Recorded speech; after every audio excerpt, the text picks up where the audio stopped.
जय हिंद, नमस्कार दोस्तों।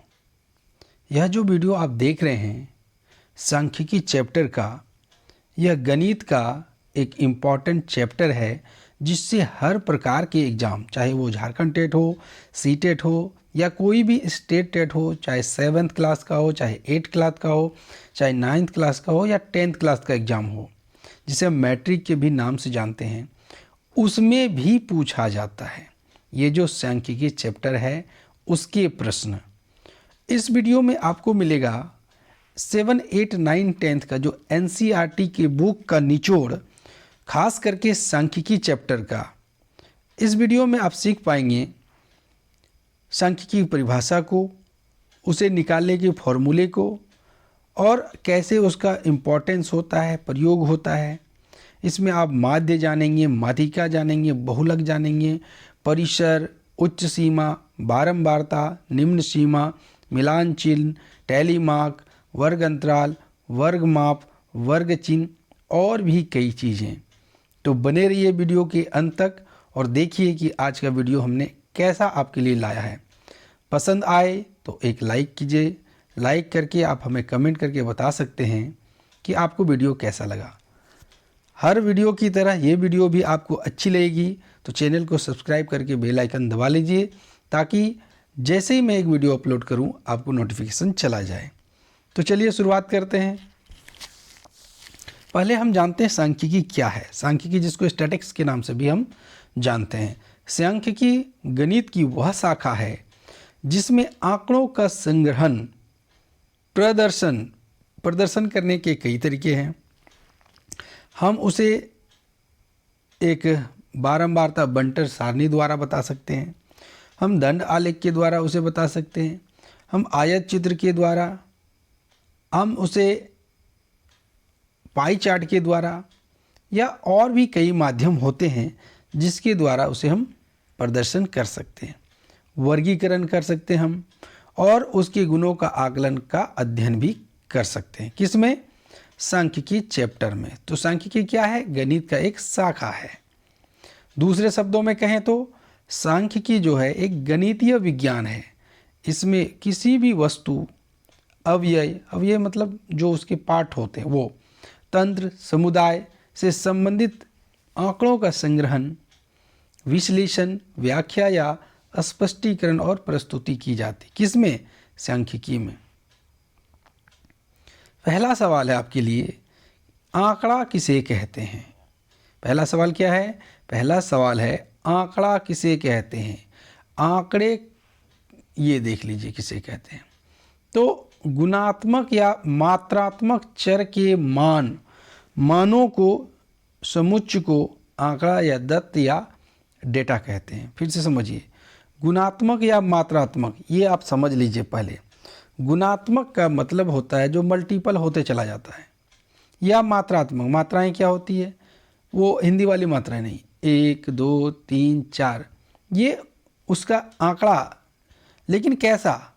ये होना चाहिए समुच्चय के रूप में। जैसे मैं आपको उदाहरण से समझाता हूँ। आपके कक्षा में कितने बच्चे हैं? तो आपके कक्षा में मान लीजिए 40 बच्चे हैं। तो अगर आप उसकी ऊंचाई का एक समुच्चय बनाएं कि एक बच्चा, रोल नंबर 1 का ऊंचाई 160 सेंटीमीटर, रोल नंबर 2 का ऊंचाई 165 सेंटीमीटर, रोल नंबर 3 का 130 सेंटीमीटर, तो आप पाएंगे कि कुछ ना कुछ हाइट जो होगा वो मैच करेगा। जब मैच करेगा तो मान लीजिए 160 हाइट वाला 5 स्टूडेंट है, तो आपने उसका क्या लिख दिया? उसकी बारंबारता 5 लिख दी। तो आपने ऐसा समुच्चय बनाया। तो ऐसे ही गुणात्मक या मात्रात्मक चर के मानों के समुच्चय को आंकड़ा कहते हैं, या दत्त कहते हैं, या डेटा कहते हैं। वे संख्याएं जो किसी भी प्रकार की सूचना देते हैं आंकड़ा कहलाते हैं। ये दूसरे शब्दों में हुआ। जैसे अपनी कक्षा में छात्रों की संख्या, अपने विद्यालय में पंखों की संख्या, पिछले 2 वर्ष के घर की बिजली का बिल, टेलीविज़न या समाचार पत्रों से प्राप्त चुनाव के परिणाम। तो ये सब क्या है? ये सब डाटा है, ये सब आंकड़े हैं, ये सब दत्त हैं। दूसरा सवाल है, आंकड़ों के कितने प्रकार होते हैं? तो आंकड़ों के दो प्रकार होते हैं। एक होता है प्राथमिक आंकड़ा, दूसरा होता है द्वितीयक आंकड़ा, जिसको हम गौण आंकड़ा भी कहते हैं। प्राइमरी डाटा, दूसरा होता है सेकेंडरी डाटा। यहाँ पर आप देखिए आंकड़े के कितने प्रकार हैं? तो दो प्रकार हैं, प्राथमिक आंकड़े और दूसरा द्वितीयक आंकड़े यानी गौण आंकड़े। प्राथमिक आंकड़े किसे कहते हैं ये भी जान लीजिए।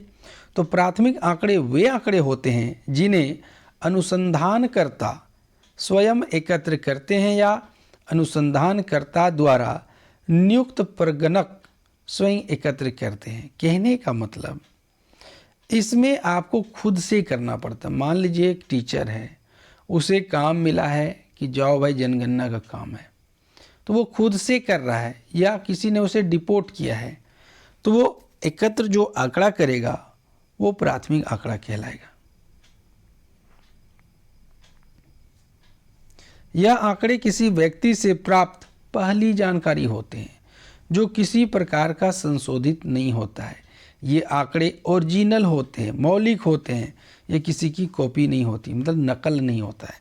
यानी जो भी अनुसंधान करता है, जो भी पता लगाने गया है आंकड़ों के बारे में, वो खुद कर रहा है, वो किसी का कॉपी नहीं किया है या कहीं से पेपर वगैरह से नहीं लिख लिया है, ये ओरिजिनल होता है।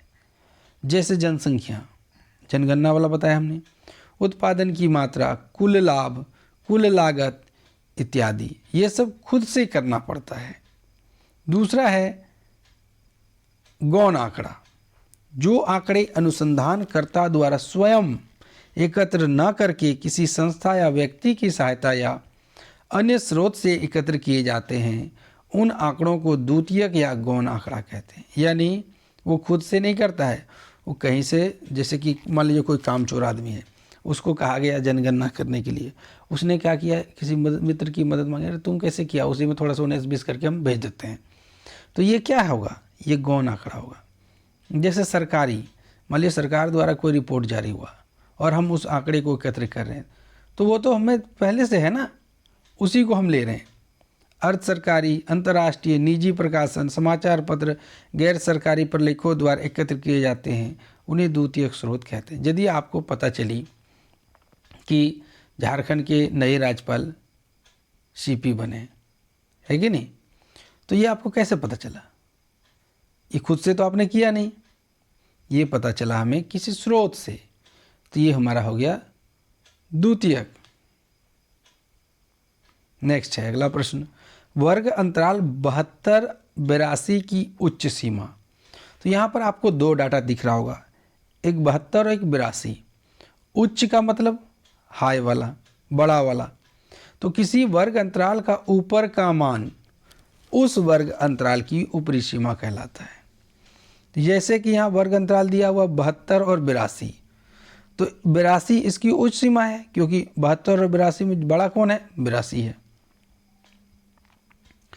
नेक्स्ट प्रश्न है, वर्ग अंतराल 25-55 की निम्न सीमा है। तो आप देखिए, जैसे ही आपने उच्च सीमा देखा उसी प्रकार निम्न सीमा होगी।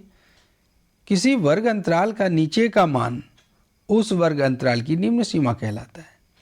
जैसे वर्ग अंतराल 25-55 का निम्न सीमा होगा 25, क्योंकि ये छोटा वाला है। अब इसी में एक आता है वर्ग की माप।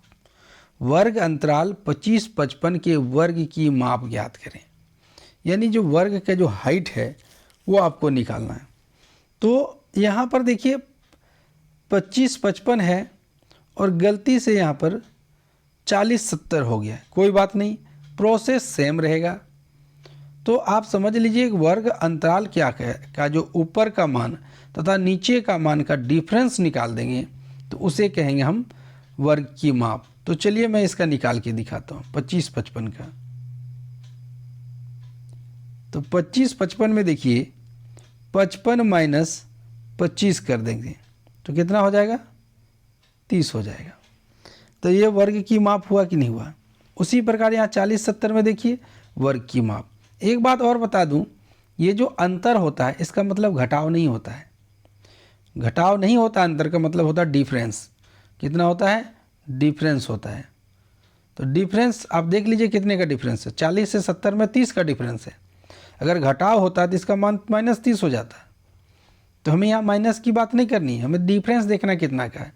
ये जो डिफरेंस होगा वही आपका वर्ग की माप कहलाएगा। वर्ग अंतराल 60-40 का वर्ग चिन्ह निकालें। तो 60 और 40 का वर्ग चिन्ह देख लीजिए। इसमें क्या करना पड़ता है, उच्च सीमा और निम्न सीमा का औसत निकालना पड़ता है। तो उच्च सीमा 60 है और निम्न सीमा 40 है। औसत का नियम क्या है, दिए गए आंकड़ों का योग बटे संख्या। तो योग करेंगे 60 और 40 100 हो गया, और यहाँ पर देखिए आप 60 और 40 100 हुआ, और उसे हम 2 से भाग देंगे तभी औसत निकलेगा। तो 100 भागा 2 किए तो 50। तो 40 और 60 का वर्ग चिन्ह क्या हो गया, तो वर्ग चिन्ह हो गया 50। 9 की बारंबारता या मिलान चिन्ह या टैली मार्क लिखें। तो थोड़ा सा डिफरेंस है, वो मैं आपको बता देता हूँ। ये देखिए यहाँ पर जो आप देख रहे हैं, ये देखिए सांख्यिकी में किसी प्रयोग या अध्ययन में कोई घटना जितनी बार घटित होती है उस संख्या को उस घटना की बारंबारता कहते हैं। जैसे डॉग की संख्या कितनी है, 9 बार है। तो डॉग 9 बार है, तो ये क्या हो गया, ये हो गया बारंबारता। यही क्या हो गया, बारंबारता हो गया। लेकिन यहाँ जो आप देख रहे हैं इसी को कहते हैं मिलान चिन्ह या टैली मार्क्स। तो आप जरा ध्यान से देखेंगे, डॉग 9 है तो देखिए 9 लिखने का तरीका क्या है, एक इस तरह लिखाएगा, 2 3 4, लेकिन जब हम 5 लिखेंगे तो तिरछा लिखेंगे। इसमें आप 5 को लेकर के चलते हैं। उसी प्रकार 8 देख लीजिए, और 6 देखिए, 4 देखिए। अब थोड़ा और जान लेते हैं। तो टैली मार्क्स जो है वो क्या है, अंक का एक रूप है जिसका उपयोग हम लोग गिनने के लिए करते हैं।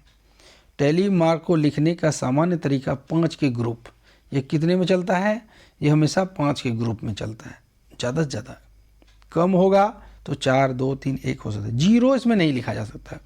एक बार सीटेट में ये पूछा गया है कि टैली मार्क में कौन सी संख्या नहीं लिखी जा सकती है, तो टैली मार्क में 0 नहीं लिखी जा सकती है।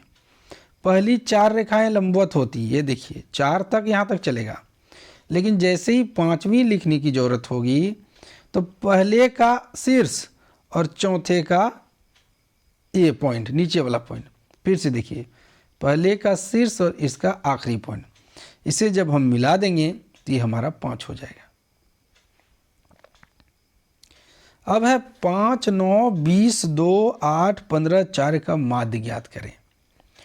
तो चलिए माध्य को देख लेते हैं। तो माध्य का फॉर्मूला होता है, दिए गए प्रेक्षणों के योग को प्रेक्षणों की संख्या से भाग दिया जाए तो जो मान प्राप्त होगा उसे उन प्रेक्षणों का माध्य कहेंगे, और इसे ही हम कहते हैं औसत।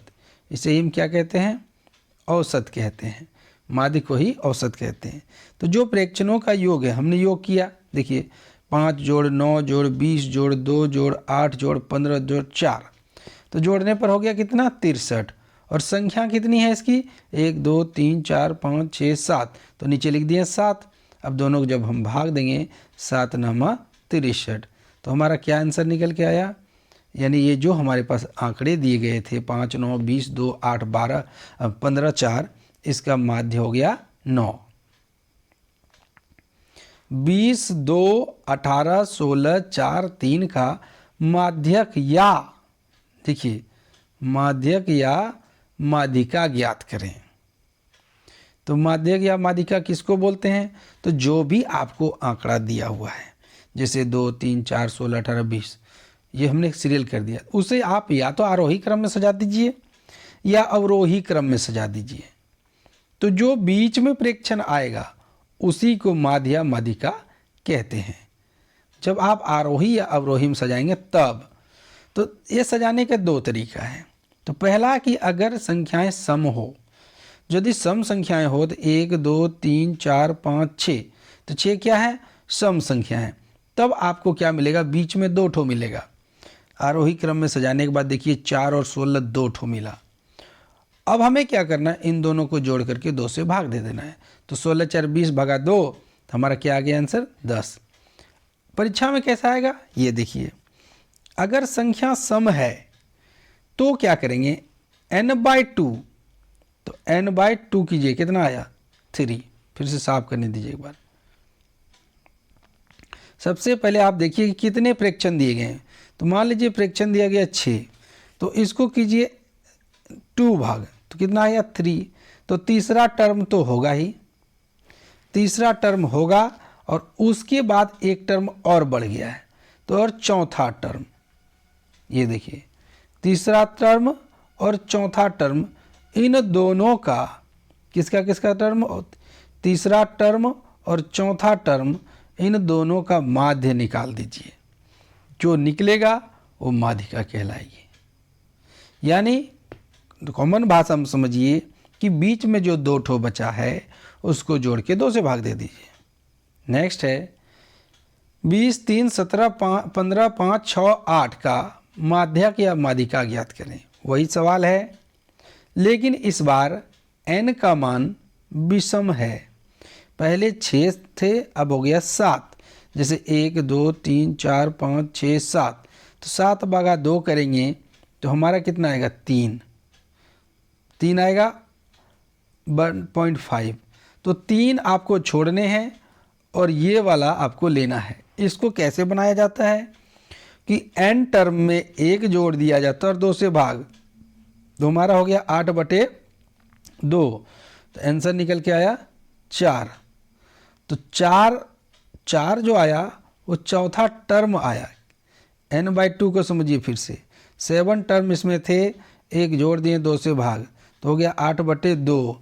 तो काटने पर आ गया 4th टर्म। क्या आया 4th टर्म। तो 4th टर्म कौन है, first second third fourth, 4th term है 8। आप फिर से समझें, आप क्या करें, आप इसको सजा दें किस क्रम में, आरोही या अवरोही। उसके बाद जो बीच में आएगा वही हो जाएगा आपका माध्यक या माध्यिका। 1 2 3 काट दिया इधर से, 1 2 3 काट दिया इधर से, बीच में कौन आया 8 आ गया। और 11वां सवाल है 10 3 6 3 2 8 3 6 5 3 का बहुलक ज्ञात करें।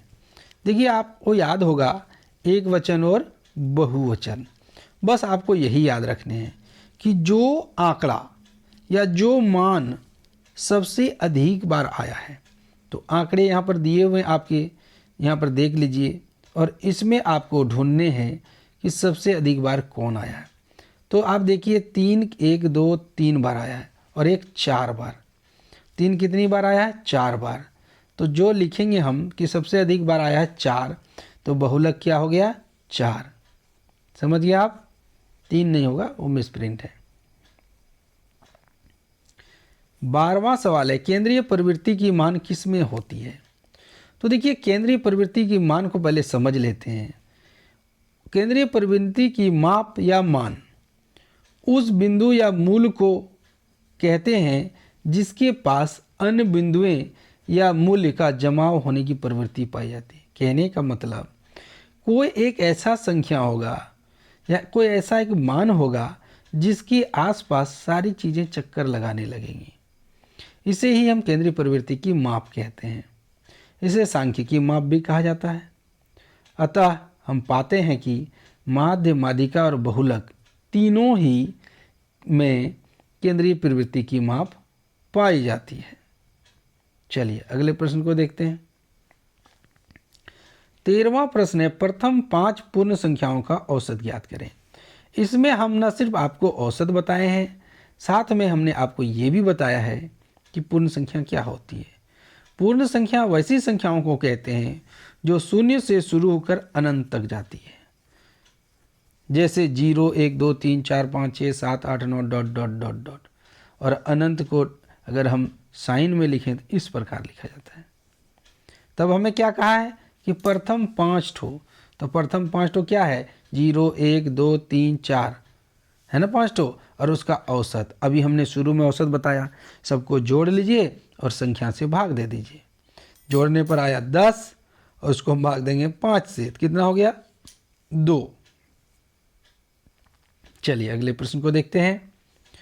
ये 14वां नंबर का प्रश्न है, प्रथम 5 प्राकृत संख्याओं का औसत ज्ञात करें। जिस प्रकार हमने पूर्ण को देखा उसी प्रकार हम प्राकृत को देखेंगे।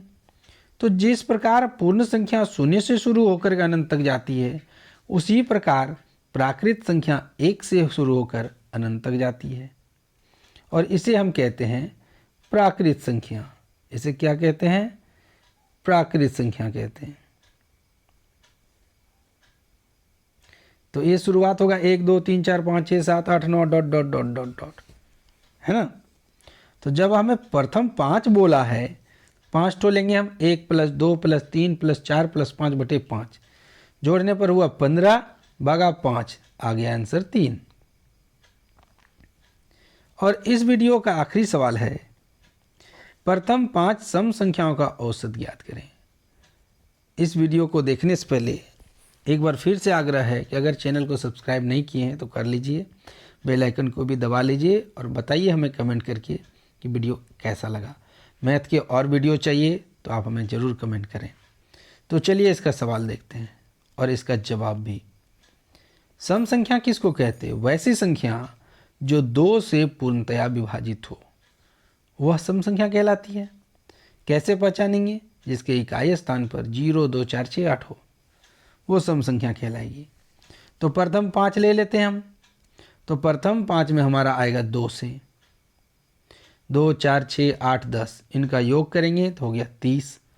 और चूंकि 5 तो संख्या इसलिए 5 से भाग देंगे, तो 5 छक्के 30, तो हमारा आंसर हुआ 6। उम्मीद करता हूँ वीडियो अच्छी लगी होगी।